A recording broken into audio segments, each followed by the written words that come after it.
Bismillahirrahmanirrahim. Assalamualaikum warahmatullahi wabarakatuh. Bertemu lagi dengan saya Ustaz Aceh 51. Ingin bercerita tentang betapa hebatnya silaturahim. Karena sesungguhnya silaturahim itu adalah satu sunatullah yang telah Allah amanatkan dalam Al-Quran. Fattaqullaha alladzi tasaaluna bihi wal arham. Bertakwalah kamu kepada Allah dan jalinkan silaturahim dan mohonlah ampun kepadanya.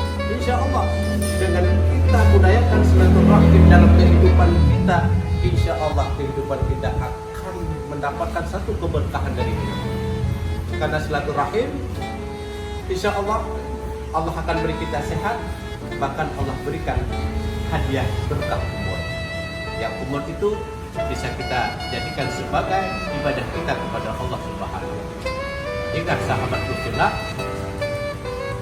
silaturahim adalah merupakan jalan yang telah Allah berikan kepada kita untuk kita bisa menjadi manusia dan hamba Allah yang bersyukur kepadanya. Sekali lagi, mari sama-sama kita budayakan silaturahim. Insya Allah silaturahim ini akan menjadi budaya dalam kehidupan kita. Hilangkan sakwa sangka dan prasangka yang tidak baik terhadap saudara-saudara kita, karena itu akan membuat penyakit dalam kehidupan kita. Mari kita jalin silaturahim, kita buka pintu hati yang selebar-lebarnya, mengharap akan ridha Allah, berkah umur Allah akan berikan kepada kita. Barakallahu lakum wa baraka alaikum. Wassalamualaikum warahmatullahi wabarakatuh.